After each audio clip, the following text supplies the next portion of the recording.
Hey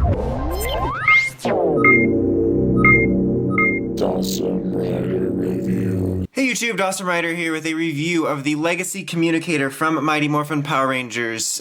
This is one of the entries in the Legacy line that's actually not based on something we've gotten before. We never really had like an official communicator release. There was, you know, sort of cheaperish versions around there, like the one that came with the kids' meals, I believe, in McDonald's for the movie and whatnot. And then, of course, in recent years, we've had Starlight Studios, but this is more or less a newish thing, which is kind of neat. As per usual, we'll take a quick look at the box. As you can see right here, it's still done in that traditional Legacy style that evokes the look of the original packaging. Well, obviously not for this particular toy, but you know what I mean. You got a shot of all 5 Rangers, or the core 5 Rangers down there, because this is their communicator that comes with parts to switch out for their 5 colors. And that's obviously where the communicator is. You probably already know, but there is another version, which is the white and gold Ranger one, which comes with his colors, which you can get at Toys R Us. This one I got on Amazon as of right now. And then on the side, it kind of advertises it. Another cool shot down here of the 5. And then just shows you can switch out the colors. On the back, yet again, it just shows you can switch them out. This almost looks purple here. Actually, the camera's making it look more pink and my eyes make it look more purple. Same picture there, all that stuff. And we are going to open it up. I've already opened it. I just closed it because packaging. And there's a good chance like all the little pieces flailed everywhere because I am a professional. But yes, let's just try to open this without being a complete idiot. There we go. Oh, they didn't flail around too much. That's actually not so bad. I'm going to take this. You might hear a box hitting the ground. Okay, so in here, as you can see, there's the communicator, which we'll get to in a second, but then there are the 4 different pieces that you don't have on them. You have red on them right now, but then you have yellow, black, blue, and pink, which are just these solid little plastic pieces which you're going to clip on. I'll switch out one of them when I get done in a second, but yeah. Okay, so here is the communicator. As you can see, it is very nice looking. It's all die-cast metal. Feel has a heft to it. It looks pretty damn show accurate. In the look department, no problems really. I think it looks pretty great. You can even see, I think the camera's picking it up pretty well, the green sort of underlook of that. You have the little set button there, the little knob there. Here's obviously where the colors are. You can even see it underneath there.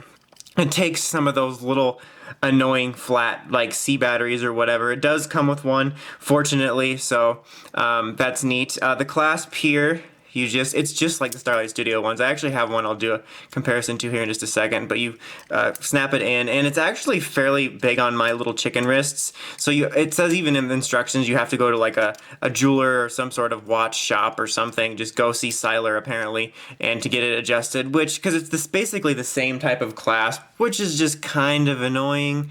I mean, I don't know how they would do it any other way. Just come with a kit to make me a watchmaker. I mean, honestly, what's your problem? And you know, this is like definitely the early versions, because like when you see it in the show, they have those little buttons on it, but if I remember right, later on, they don't have the buttons. So yeah, this is definitely the early version. All right, now here is a Starlight Studios one. This is one of the very early ones. They do have, or had, or have, or whatever, updated ones where you can actually see the green look under it. But as you can see, this is quite a bit thicker because this doesn't have sounds or anything. The bands are pretty similar. These stick out because you can replace them, and these are just flat, but it's like the same style band. This one's skinnier, this one's fatter, but it's like basically the same kind of system, because I had to get this taken in as well, like when I got it. But honestly, these were pretty good, especially for the price. But there's no sounds or anything like that, but and they were a bit cheaper. I don't remember how much you can get them for now, like, because I got this a long time ago. I have this one, and then I was gonna try to find the one that I had with the black coloring, because you know, it made more sense for this review, especially since you'll probably see this one when I review green and white. But you get the idea there. And there's obviously no sounds here, but this was cheaper, just saying.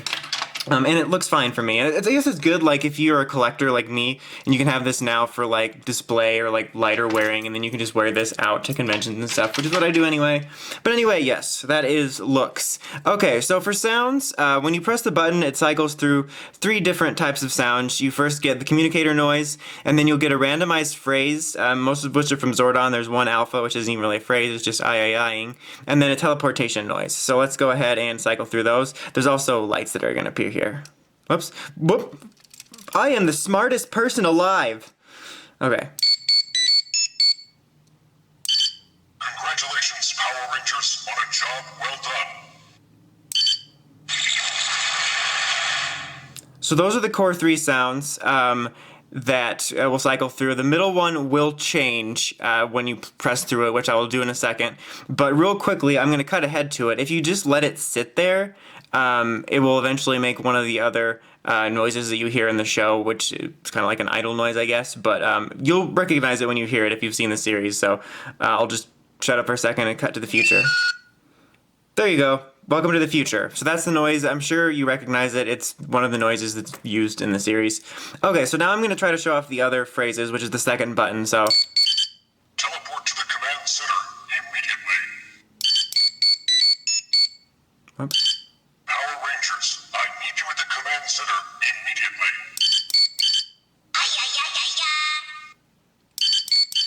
Teleport to the command. Congratulations, Power Rangers, on a job well done. I think we got all of them. Congratulations. Congratulations. Teleport to Teleport. the command center immediately. Congratulations. Congratulations again. Morph to the command Morph to the command center. It's urgent. Power Rangers, I need you at the command center. Power Rangers, I need you. And then there's the alpha one. Power Rangers, morph to the Do alpha. teleport to No, Zordon. There you go. So I believe, unless there's some sort of crazy nonsense I'm missing, that's what it does.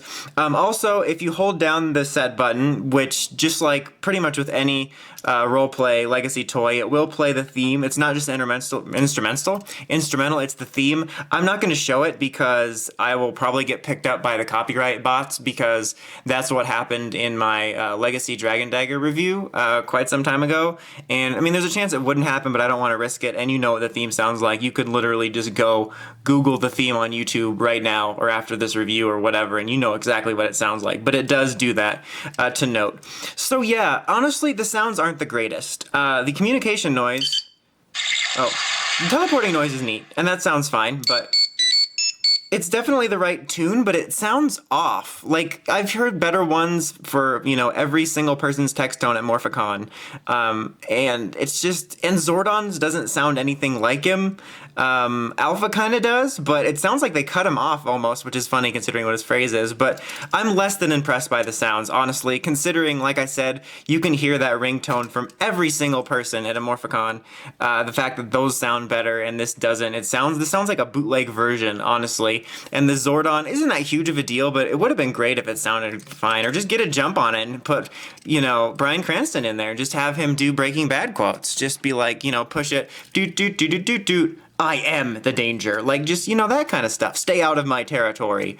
You know, all that fun stuff. So, as you saw there when I was just, you know, rambling on, you just basically press these little parts out, and then it comes out really easily, and you'll see there's little tiny pegs. You want to make sure you get the right one, actually, and then just snap it in there like that, and then you can switch it out. You can switch both of them out, but I was thinking it's kind of neat. You can actually do dual colored ones if you want. You can mix and match any kind you want, which is just kind of neat, which is something you obviously couldn't do with the Starlight ones. But yeah, that's very, very simple. I like that you can do that.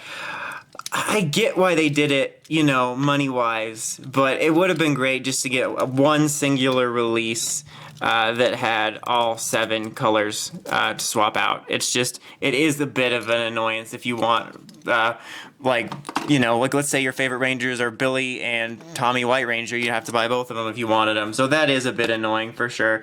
But like, you can definitely see why they did it marketing-wise. But overall, I'm pretty much 50-50 on this thing. I think it looks great once I could fit it on my wrist because I have chicken wrists. I think it's a really great looking piece. It feels like a good quality.